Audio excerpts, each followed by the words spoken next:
Hello everyone, it's 7 o'clock.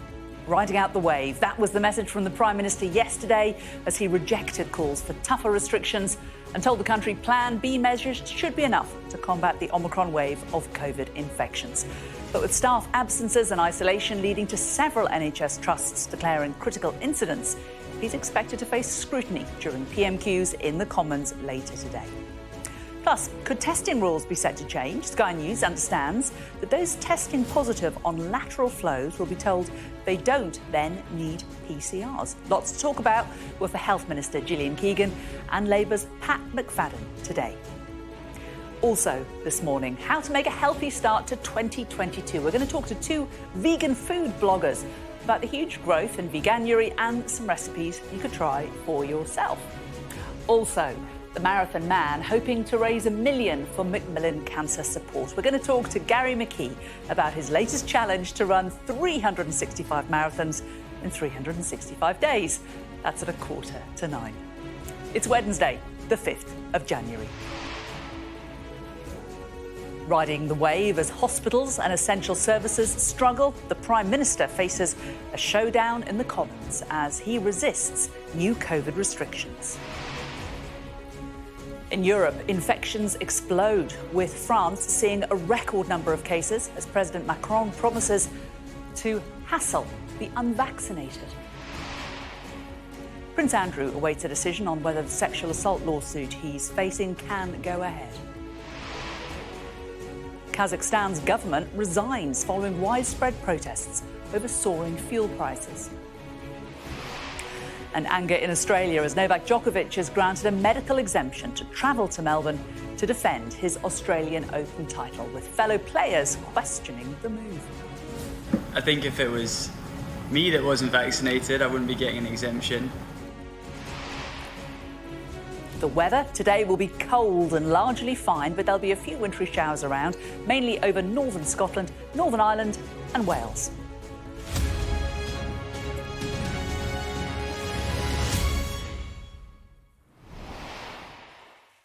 Good morning. As MPs return to Westminster today, the Prime Minister Boris Johnson will tell his cabinet that there's no need for more COVID restrictions, despite Omicron cases reaching record levels. It comes as multiple NHS trusts have declared critical emergencies, with 17 major hospitals in Greater Manchester pausing some non-urgent surgery and appointments because of staff shortages due to COVID.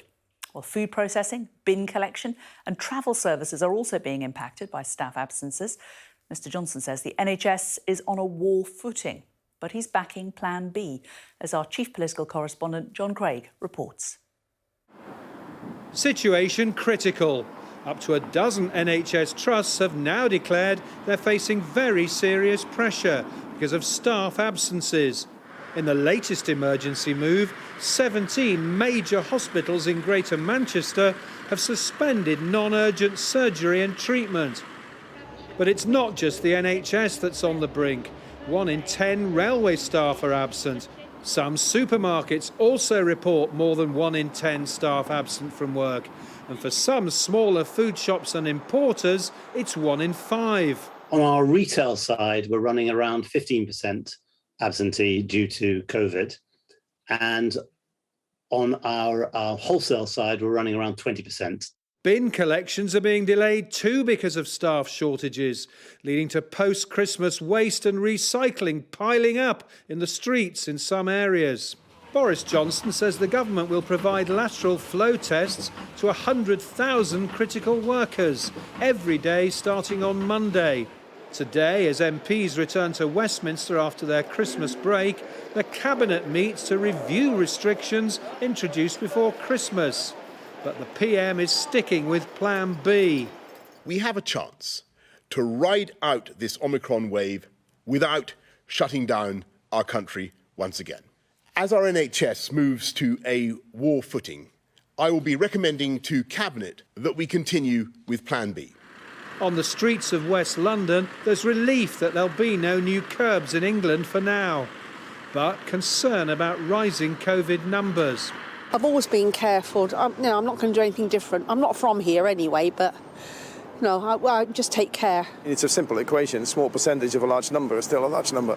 So that's obvious, and we just need to be careful with that. And with 2 million booster slots available, the PM is now targeting the 9 million eligible people who still haven't had their third jab. John Craig, Sky News. Well, the Health Minister Gillian Keegan joins me now. It's a question we put to a minister yesterday, but does the government know how many people are currently self-isolating? Well, we don't actually collect that data on a daily basis, but it's obvious if you look at how many people tested positive yesterday, it's about 215,000, that they'll all be self-isolating, obviously, from the previous days. So it's about 1 million people probably are self-isolating right now. Isn't this a figure that you should know, though? It seems that you're working on a load of assumptions and guesses.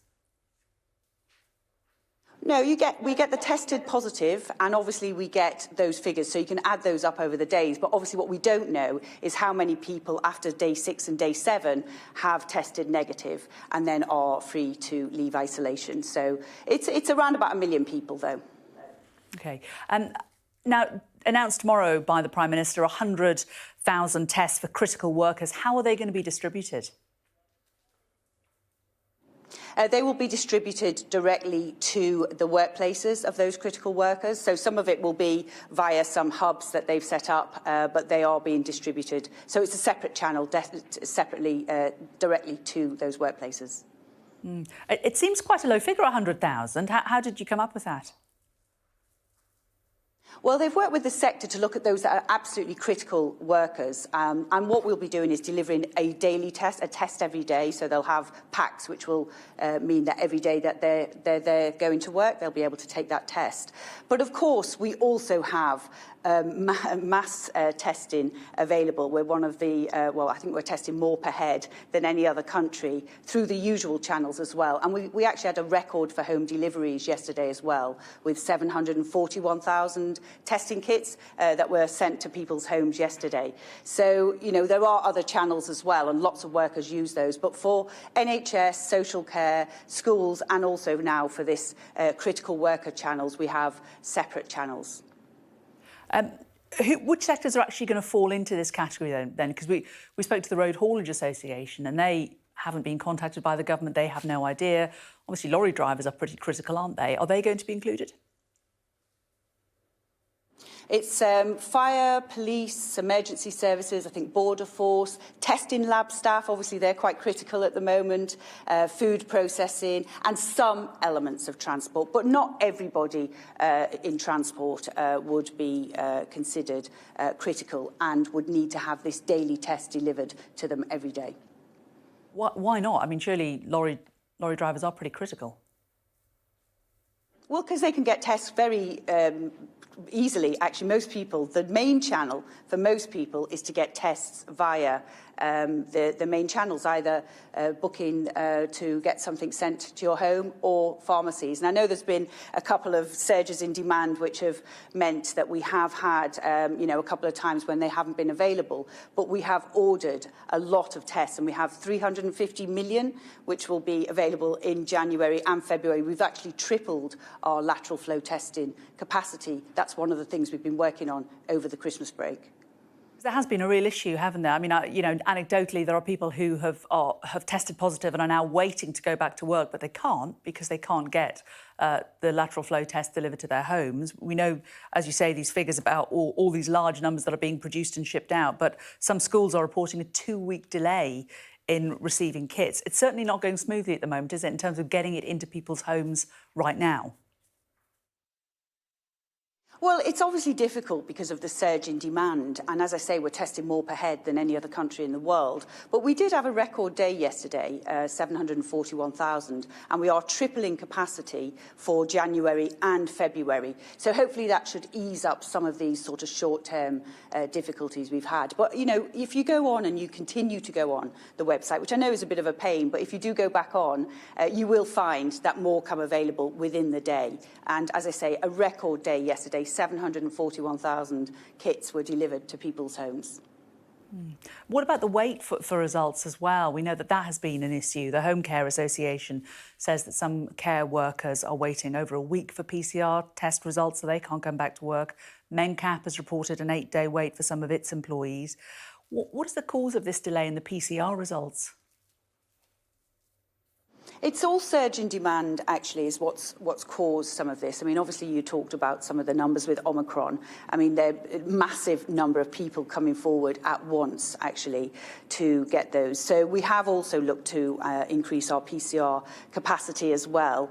But really, it has been a surge in demand. We are dealing with unprecedented numbers. And obviously, we're getting back as soon as we possibly can.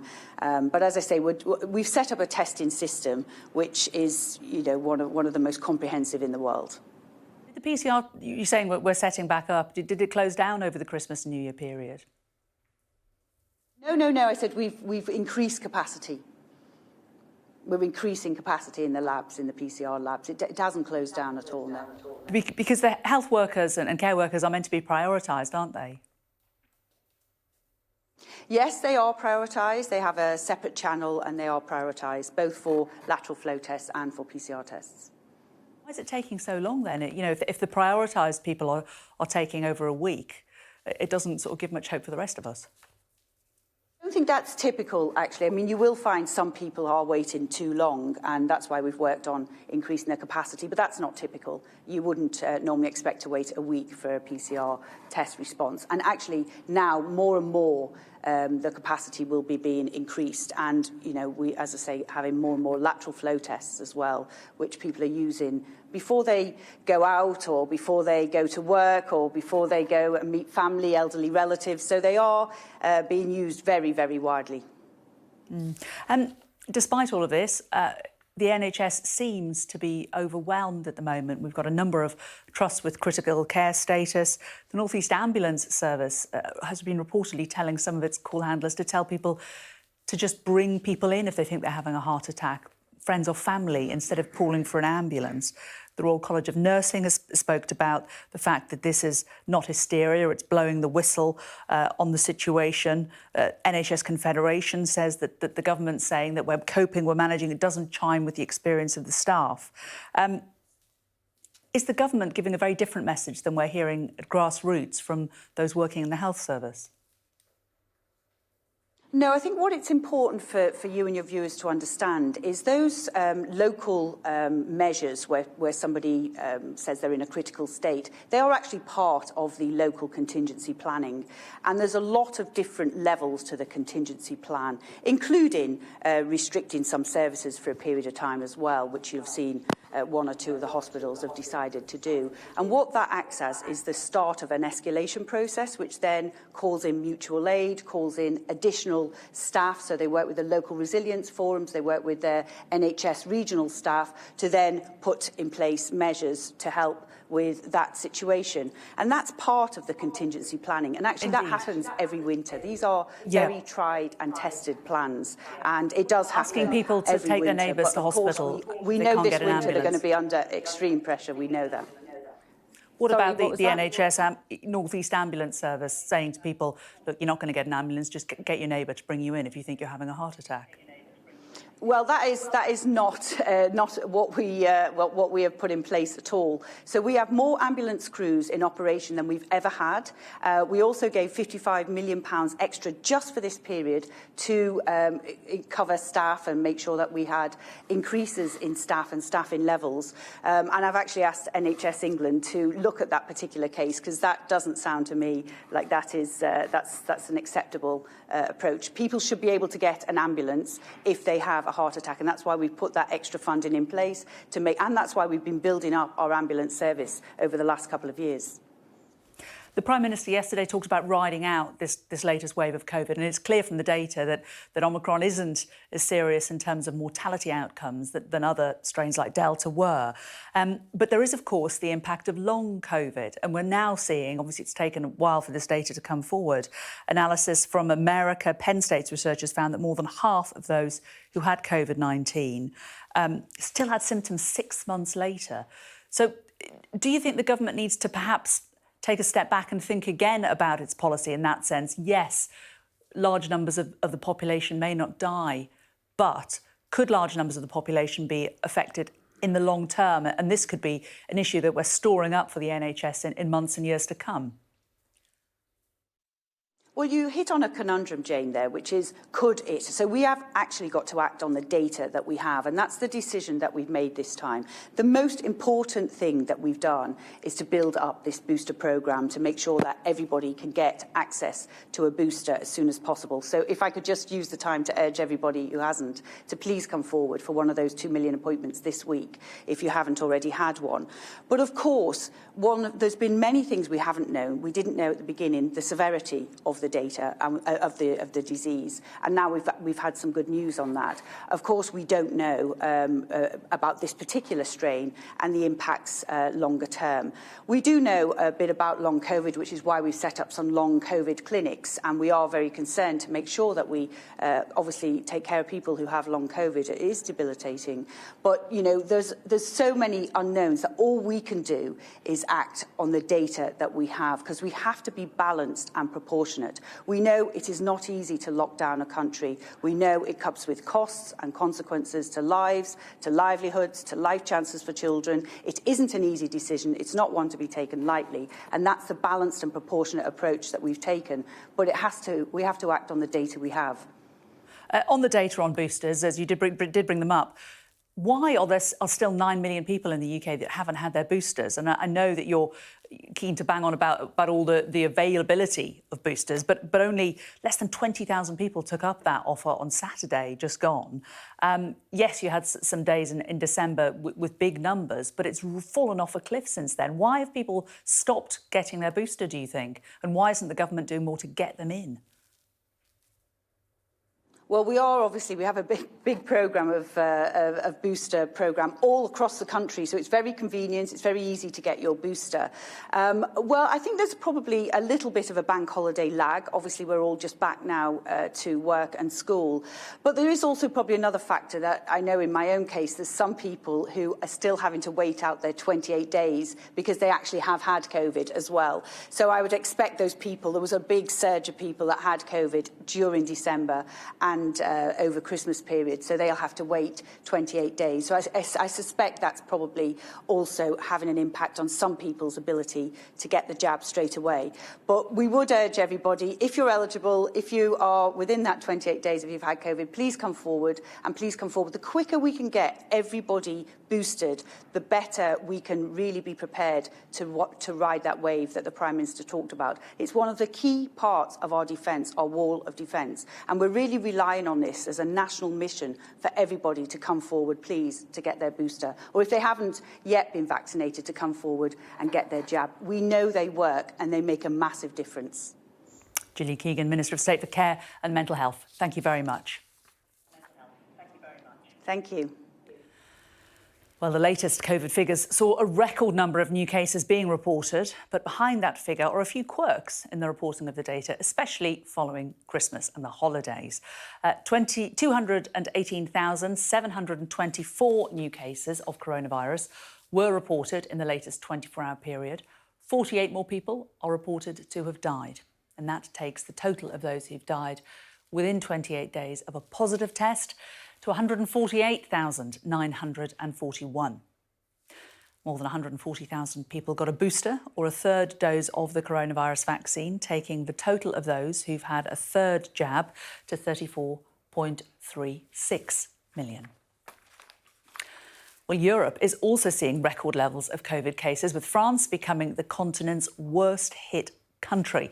Our Europe correspondent, Michelle Clifford, joins me now. And Michelle, France were not very keen to let Britons come across Christmas time into the country. They were concerned about the spread of Omicron, but it seems that they've got an issue in the country itself.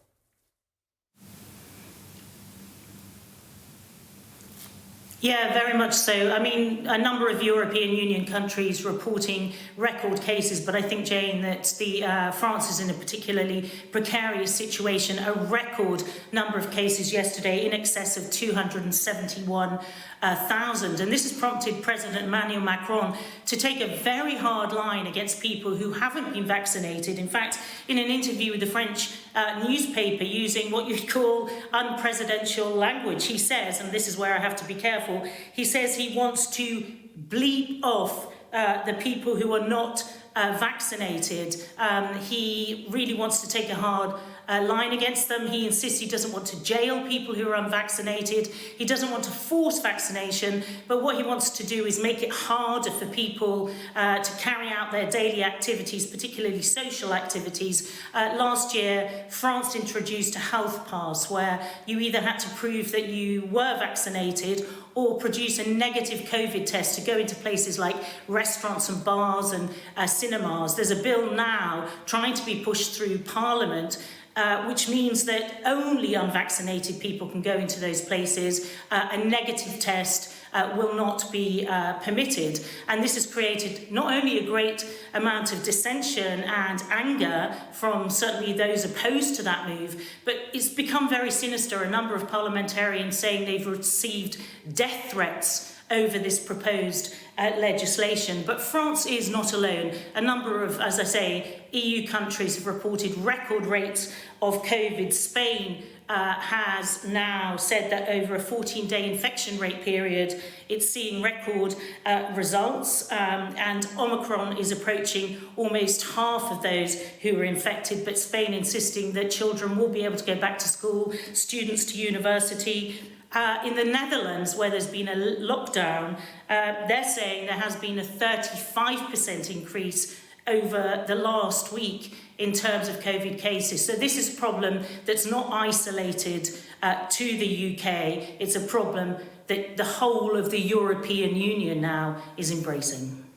Michelle, thanks a lot. Still to come on the show, the government is to review COVID travel restrictions today. But what can we expect to change? We're going to talk to a travel expert at 7:45. Labour says Boris Johnson needs a plan to deal with pressures on the country's services. We'll talk to the Shadow Chief Secretary to the Treasury, Pat McFadden. And the cost of living crisis for some of society's most vulnerable. We'll talk to Age UK as it warns rising fuel and gas prices could seriously threaten the health of older people this winter. That's at 8:30. A US judge will decide soon whether a civil sexual assault case against Prince Andrew will be dismissed following the latest hearing in New York. The Duke of York and his lawyers have argued he's covered by a 2009 deal that his accuser, Virginia Giuffre, made with the late paedophile Jeffrey Epstein. Ms. Giuffre has accused Prince Andrew of sexually assaulting her when she was 17, a claim that he has denied. Sky's Joe Pike reports. Did he sexually assault a 17-year-old girl, or is he the victim of false accusations and innuendo? Prince Andrew doesn't just deny having sex with Virginia Giuffre, but even remembering meeting her. I have no recollection of ever meeting this lady. None whatsoever. After years of difficult headlines, and just days after the Duke's close friend, Ghislaine Maxwell, was convicted of child sex trafficking, this hearing was his best chance to end the case. Prince Andrew's team argue a 2009 settlement between Miss Giuffre and the paedophile Jeffrey Epstein protects other potential defendants, like him, from being sued. But the document also says the terms of this settlement agreement are not intended to be used by any other person. Andrew Brettler, acting for the Prince, also argued in court that Miss Giuffre needs to lock herself into a story now. She needs to allege when he supposedly abused her. We don't even have a date, a time, a location. The judge, Lewis Kaplan, responded, "With all due respect, Mr. Brettler, that is not a dog that is going to hunt here. I understand your point. It just isn't the law." If Prince Andrew is successful at getting this case dismissed, he will have done so not by proving his innocence, but on a legal technicality, by claiming Virginia Giuffre can't sue him because she's already settled with his paedophile friend. And the judge in this case, Lewis Kaplan, seemed pretty sceptical of the arguments made by the Duke of York's lawyers, suggesting he may decide to let this case continue. Some legal experts believe that carrying on with the case could be best for Prince Andrew's reputation. If the Prince is looking to, survive this from a public persona perspective and a public relations perspective, he's going to have to get down to the facts. And if he can defend this case on the merits and win on the merits, then he may be able to reestablish his public personality. But if he just gets off on this based on a technicality, I think it's going to be disastrous for his reputation and for his future. If the case does continue, Virginia Giuffre's lawyers will want to question the Duke of York under oath before the trial, which is due to begin this autumn. Joe Pike, Sky News, New York. Also making the news this morning, North Korea has fired a suspected ballistic missile off its east coast, according to authorities in the region. The reports follow leader Kim Jong-un's New Year vow to bolster the military to counter what's been called an unstable international situation. Japan's Coast Guard, which first reported the launch, said it could be a ballistic missile, but didn't provide further details. A former soldier from Colombia has been charged in the US in connection with the killing of the Haitian president, Jovenel Moïse, last July. Mario Antonio Palacios is charged with conspiracy to commit murder or kidnapping outside the US and providing material support resulting in death. He appeared in federal court in Miami after being found hiding in Jamaica. Well, let's return to COVID now and the surge in infections across the country, placing the NHS under continued pressure, with multiple trusts declaring critical incidents and hospitals in Greater Manchester pausing non-urgent surgery. Well, joining me now is Professor Paul Moss from the Institute of Immunology and Immunotherapy at the University of Birmingham. He also sits on SAGE. Good to talk to you today, Professor Moss. So no move from Plan B, as we heard yesterday from the Prime Minister. There are concerns by quite a few different parts of the medical profession that they would like greater restrictions. Is holding steady now the right thing to do, do you think? I think we heard a balanced argument, didn't we, from the Prime Minister, Chris Whitty, Patrick Vallance yesterday. And as they said, it's a moment of utmost caution, but I think it's something that we can follow at the moment, but with regular review. We heard there's great pressures in hospitals at the moment, rising admissions, as you said, and also staff absences are a huge problem. But as was said yesterday, the couple of things that we're dealing with at the moment that give us some hope are that the Omicron virus variant is certainly clinically less severe. That's now become quite apparent. And also the booster vaccination campaign is going very strongly. And we're hoping that those two factors will get us through. Would greater restrictions change the pressure on the NHS, do you think? Or is Omicron now so widespread in the country that actually it possibly wouldn't make very much difference? I think you make a very interesting point, and you just heard your reporter around Europe, where there's a range of different restrictions, and they're seeing very high waves of Omicron infection. Of course, very severe restrictions can make a difference, but of course they come at a cost as well to lives and livelihoods. So I think we know what our situation is in the England and UK and Scotland and so forth. And I think for the moment, we'll have to see how this plays out day by day or week by week. As you said, we heard yesterday definitive news that Omicron is a milder variant in some respects, which is great news. But there was also the numbers of people who have it. 1 in 25 now have it, according to the data we were showed yesterday. It was sort of 1 in 270 a while ago. It seems like a massive jump. But is that natural in a virus like this? I think it's probably November the 7th. It's about 2 months since we've known Omicron. And what do we know so far? We know a couple of very interesting things. One is it's incredibly infectious because it sticks to the cells of our nose and mouth very, very efficiently. And that's why, as you said last week, 1 in 25 people in the UK had Omicron. And we're seeing it around the world. So incredibly infectious. But at the same time, the virus has also changed. It seems as if it replicates much better in the cells of our upper airways, but less so in the lungs, which is very important because we know that lung infection and pneumonia was such a severe complication. So we're starting to get some handle on the biology of why it might be, well, it appears to be a less severe infection, which is quite interesting and hopeful. Of course, this is not a common cold. This is still a severe disease, but certainly less so than the previous variants. And what did you make of the information they gave us about London, where it seems that the growth of Omicron there is slowing, although it is still growing. But I thought what was quite interesting is the fact that it's slowing faster amongst the young, amongst a group that aren't necessarily the most vaccinated. What do you make of that? Yes, we've certainly seen Omicron in many countries actually infecting the younger population more so. Children as well, of course, children less vaccinated as well. So yes, there is data already, and the Zoe app suggesting that in younger people in London that the cases may well have already plateaued and perhaps be declining. Things can't go on doubling every 2 or 3 days forever. So there is some hope there, but around the rest of the country, of course, the cases are still increasing quite markedly. How tough do you think the next 2 or 3 weeks might be? They're going to be very tough. I think the Prime Minister said yesterday, a moment of utmost caution. I think in hospitals, incredible pressure with hospitalizations and also staff absences. So it's going to be a very difficult few weeks. OK. Paul Moss from the Institute of Immunology and Immunotherapy at the University of Birmingham. Thank you very much for joining us. Thank you. Let's get a look at the weather now.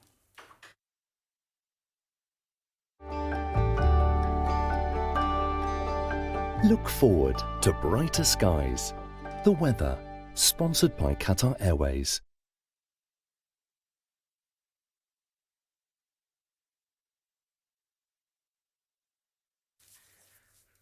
Well, today will be cold and largely fine, apart from a few wintry showers, but Thursday will bring rain, sleet and hill snow.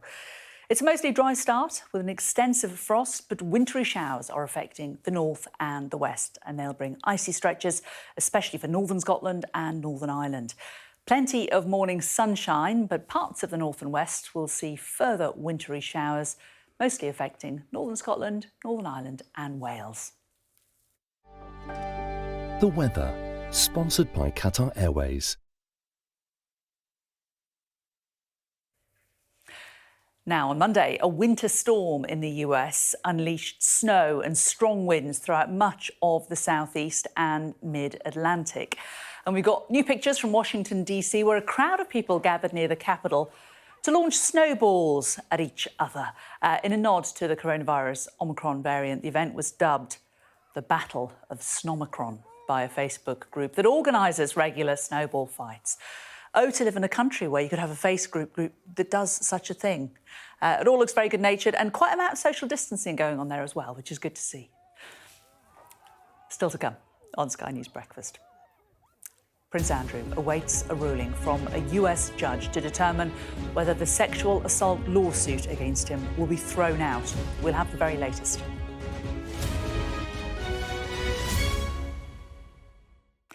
Now, as MPs return to Westminster today, the Prime Minister Boris Johnson will tell his cabinet that there's no need for more COVID restrictions, despite Omicron cases reaching record levels.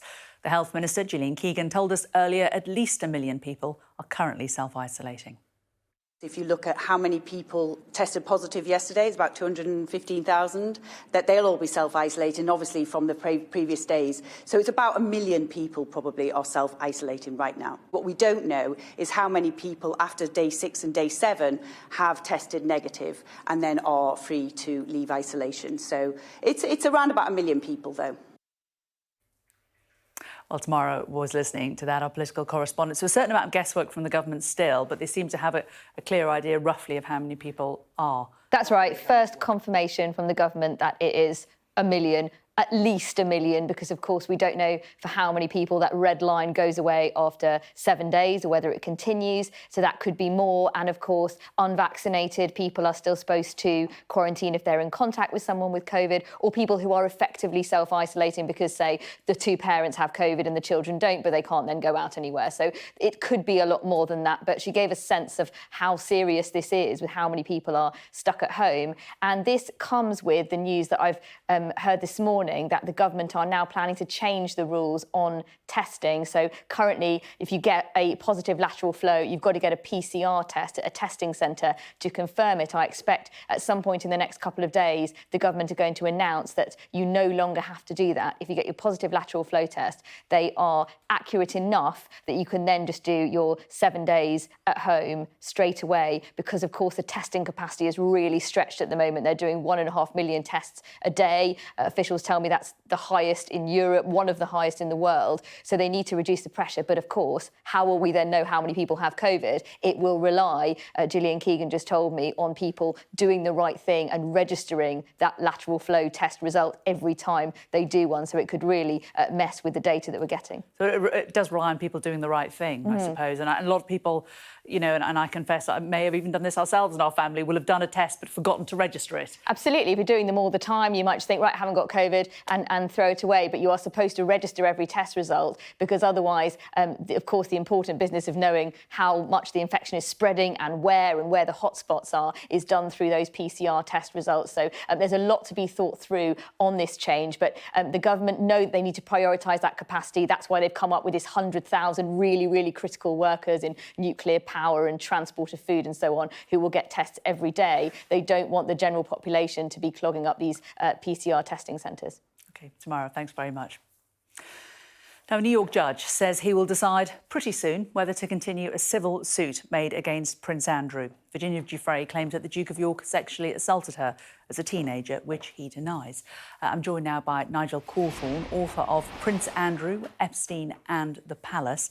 Good to talk to you today. How damaging do you think what came out in court was yesterday for the Prince?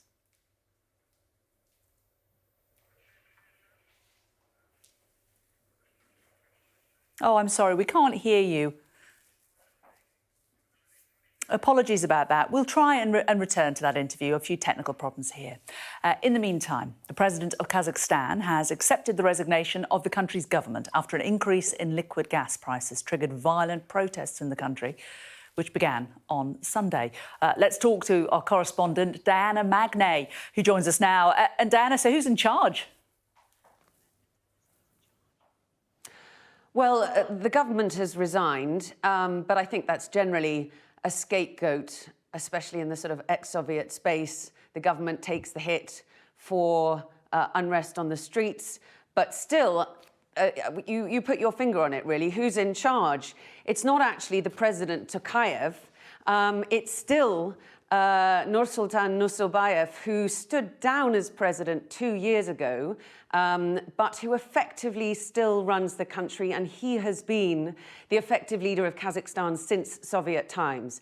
And I think what we saw in the last 3 days as these protests spread from the Western oil-producing regions all the way through the major cities of Kazakhstan was an expression of anger, really, that nothing has changed in the way that Kazakhstan has run, and that Nazarbayev is still in charge. He's not president, but he runs the Security Council. His family is still very much in control of a lot of the infrastructure of the country.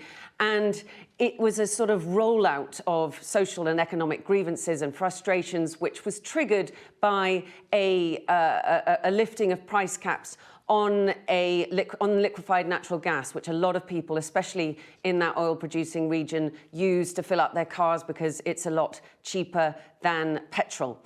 But I think that the protests that we saw then spreading across the country were really in solidarity with those early protests and a much stronger feeling of grievance. So the government has resigned. Let's just have a listen to what President Tokayev had to say. Those calls to attack the government and military buildings are completely illegal. This is a crime that could be followed by punishment.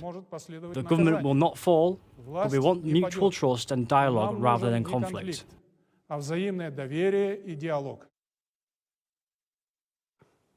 Well, the government did fall, and Tokayev has promised also to keep a cap on fuel prices, on food prices, on electricity prices for 6 months to at least try and appease protesters. But we are still seeing protests in a couple of cities. There has been a state of emergency declared in the western part of the country and in the capital, Almaty. That will probably mean that those protests eventually die down. But I think what you heard there is the fact that there will be repercussions for protesters, and the protests now are largely calling for any sort of prosecution for those people who came out onto the streets to be dropped. I think it's typical of protest movements in essentially autocratic states that people who go out onto the streets know that fundamentally the security forces will come after them, and that is why these regimes are able to keep themselves going effectively. Diana, good to talk to you. Thanks very much. Let's return to the story about Prince Andrew and the court case that's going on in America. Let's try and now rejoin Nigel Cawthorne, author of Prince Andrew, Epstein and the Palace. We think we've sorted out the technical problems, Nigel.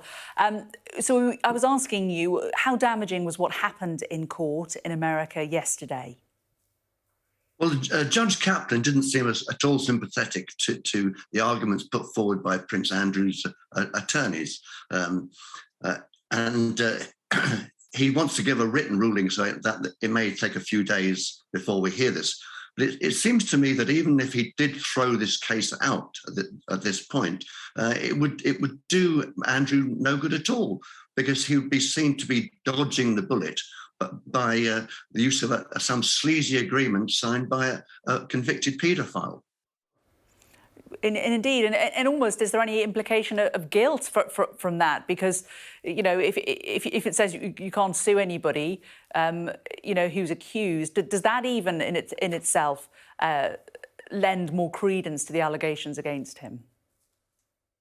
Well, indeed, because at no point has he subjected himself to do interviews by the FBI, who've requested them several times in this matter, nor has he answered any of the substances of the allegations made against him.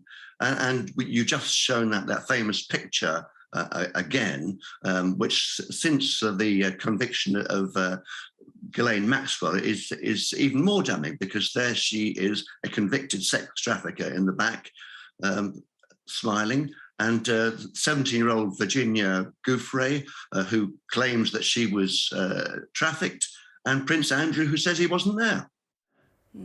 If Prince Andrew is able to stop this particular case, are there any other legal avenues open for Mr. Frey? Well, it seems to me that the allegations that she's made, both to the authorities in America and to Scotland Yard here, include rape in the first degree, which is a pretty serious offence. And I don't see why that some criminal investigation isn't going on. We spoke to legal expert Joshua Rosenberg yesterday, and he said his instinct is that this will not reach a trial, that this will be settled out of court and some kind of financial settlement. Is that your instinct too, from watching it closely? Well, again, it would be very embarrassing if it went to court. But then again, if there is some sort of legal settlement, that's tantamount to an admission of some sort of guilt. And secondly, I'm sure the British taxpayers will be asking, well, who's actually paying the damages to Virginia Gouffre? Do you think Prince Andrew can ever have a public role within the royal family again after all of this, whether or not it comes to a case? I think it's very difficult to see this unless he goes through with the whole process, appears in court, answers the questions put to him by Virginia Gouffre's attorneys, and acquits himself well. I mean, he has, of course, always denied any involvement in any of this and denied all the charges against him. But here we are still, you know, years after the charges were first suggested, still talking about it. How do you feel this has all been handled by his legal team and his PR team? Well, very badly indeed. We must, as you say, give Prince Andrew the presumption of innocence. But if the palace like to call themselves the firm, if this was any other company in the world, he would have been sacked by now. Nigel Cawthorne, good to talk to you. Thanks a lot for joining us. Thank you. Thank you. Well, there's been fury in Australia after it was announced Novak Djokovic was given a medical exemption from needing a COVID jab to be able to compete in the Australian Open. Here's what the British doubles player Jamie Murray had to say. I don't know what to say about that, really.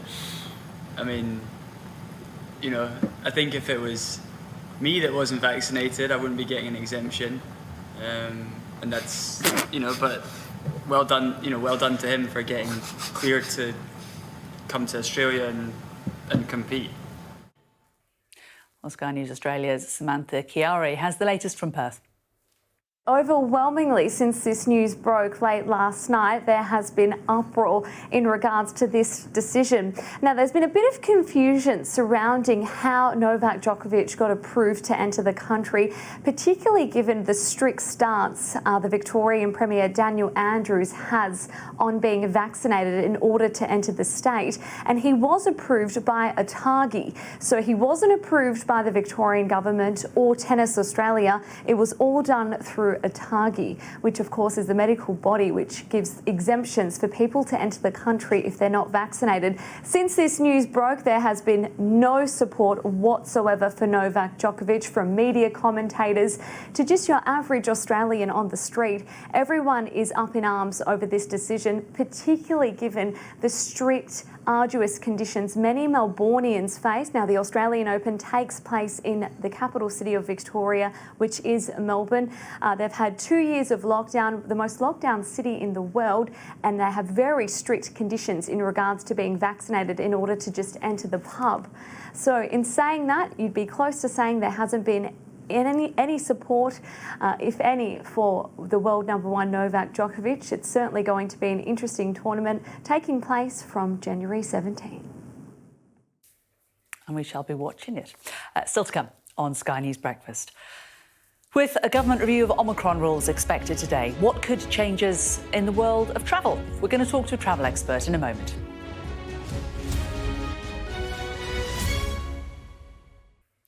The government will review COVID travel measures in England today. It comes with the travel sector calling for the pre-departure and day 2 tests to be dropped to try to revive consumer confidence. Well, joining me now is the founder and chief executive of the travel consultancy, the PC Agency, Paul Charles. Paul, is this the main thing that you're hoping for, the dropping of these 2 levels of testing? Yes, there's absolutely no reason now why these tests are needed. You could understand why they were needed at the start of this Omicron variant saga, but actually now, when Omicron is so virulent across the UK, it doesn't make any sense for tests to be in place for pre-departure into the UK when the government doesn't even get that data. It doesn't control or own that data in any way. So the pre-departure tests should go. They're hurting the travel recovery, and they're hurting travel firms, large and small, across the sector. And in addition, those data arrival tests should be dropped. There's no reason why I should have to take one on arrival in the UK when I could take a train across the UK and not have to take any tests at all. There's no difference to getting on a train from London to Edinburgh as there is from Brussels to London. But do you think that there is any evidence that it is really putting people off travelling? I mean, everybody knows now that if you are going to travel, there are a certain number of tests that have to be carried out. And it's just part and parcel, unfortunately, of where we are. Well, I think we should be, at the very least, going back to where we were with the Delta variant, which is simple lateral flow testing on arrival in the UK if you have to do any tests at all. But undoubtedly, the measures that have been put in place are damaging consumer confidence. They reduce bookings. People say, I can't be bothered with the faff and the hassle of doing it. And that's indicated by the numbers seen from travel companies, the slump in demand that they've seen over the Christmas and New Year period. And they do need vital bookings at this time because this is a harsh period anyway in a normal year. Winter is not that busy. So firms have to take all the cash they can at this period. And if consumer confidence is damaged during this period, some smaller firms find it hard to get through to the summer.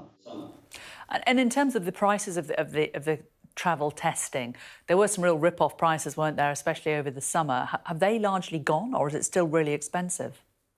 It's still expensive, and the travel testing sector is still highly unregulated. The government have not clamped down in the way they promised on the prices, especially of PCR tests. There are still too many firms operating what the government's called cowboy tactics in the past. They're still operating those. They're still not supplying the service they promise at the price they promise. So the whole testing arena has been a sorry saga, and it's time now for the government to remove many of those tests. They're simply not appropriate. Do you accept, though, that there are countries with low levels of COVID and that there should be testing before anybody travels to those countries? Well, of course, the Omicron variant was discovered by scientists doing their job very well on the ground in South Africa. It wasn't discovered from a traveller's test that happened once somebody was back in the UK. So as long as scientists are doing their fantastic work on the ground, finding out if variants are emerging, then there's no reason for these tests to be in place. In fact, if you're travelling on a plane or a train internationally or a ferry, let's help the sector recover. The government have promised, and the Prime Minister has promised, to protect jobs, to help improve the sector. And he can do that very easily by removing these tests and letting the scientists do their work every day on the ground. Paul Charles, we're going to leave it there. Thanks very much. Coming up after the break on Sky News, the government tells us at least 1 million people are isolating as essential services face disruption. Stay with us.